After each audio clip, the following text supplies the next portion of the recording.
भाऊजी, तुम्ही नैवेद्य करणार आहात का? मग जा पेढीवर बसा. नैवेद्य झाला ना की बोलावते. हा जा. जाऊ बाई, माणिकला तुम्ही रवा तूप गूळ सगळं काढून द्या. मी सुकामेवा आणि केशर आणून देते. आलेच. दे द्या. सिंधू, ये ग बाई वेळेवर, तर माझी फजिती करशील. या चादरी,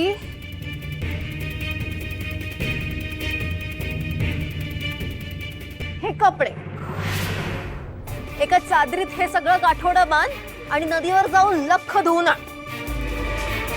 ए यमुने, घरात पूजा असताना मामी नदीवर कशी जाईन कपडे धुवायला? मग काय तू जाणार आहेस कपडे धुवायला? जत त्यात नाक खुपसू नकोसा. जा इथून.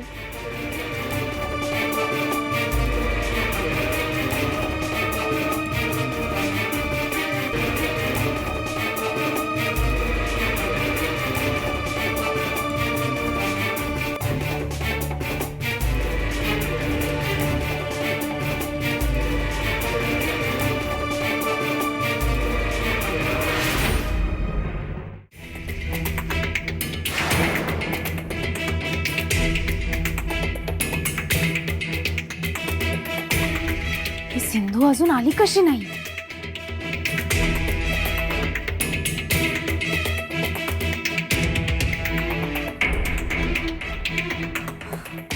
शिबाई,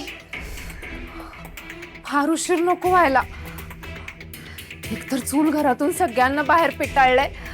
चुकून कोणी डोकवलं तर माझं पितळ उघडं पडायचं.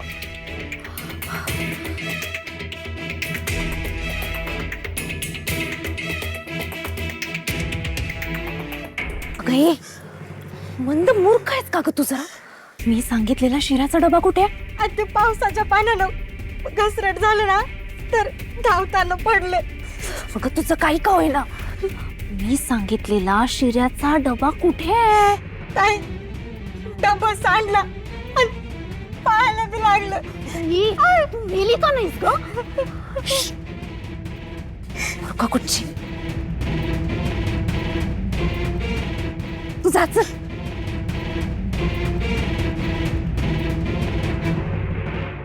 सकू, इथे ये.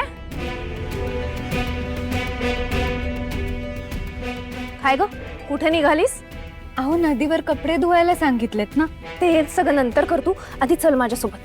अहो पण अगं चल. आणि ते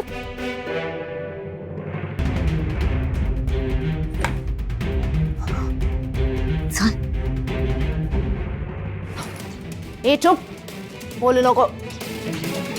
आधी मी काय सांगते ते ऐक आणि तसंच कर. ते बघ, सगळं साहित्य ठेवलंय. लगेच कामाला लाग आणि छान शिरा तयार कर आणि गुपचूप निघून जा.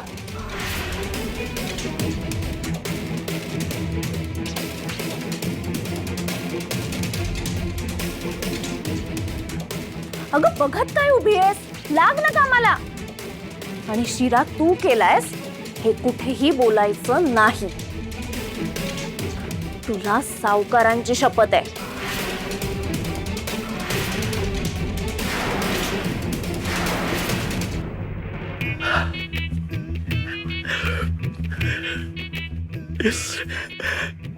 दिगू, फार उत्सुकता लागली आहे रे.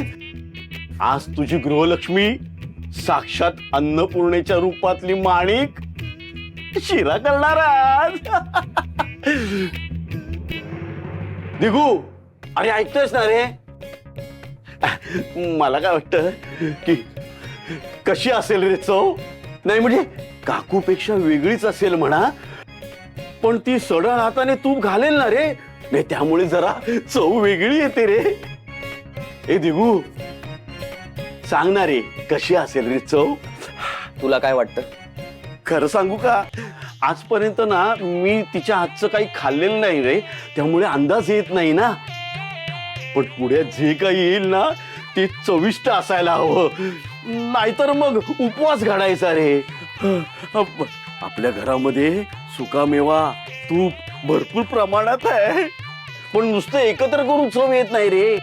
हातामध्ये कौशल्य असायला लागतं. नाहीतर मग चव बिघडते रे. आणि चव नसली ना तर माझ्या घशाखाली घासच उतरत नाही रे. हो. अरे काका काय तू हं? पिढीवर असताना सुद्धा सतत खाण्यापिण्याच्याच गोष्टी करतोस तू. स्वतः काम करत नाहीस आणि मलाही काम करू देत नाही. आता खाणं जरा बाजूला ठेव आणि कामाचं बघ. हा, चालेल. जेव्हा ते समोर येईल तेव्हा बघू ना.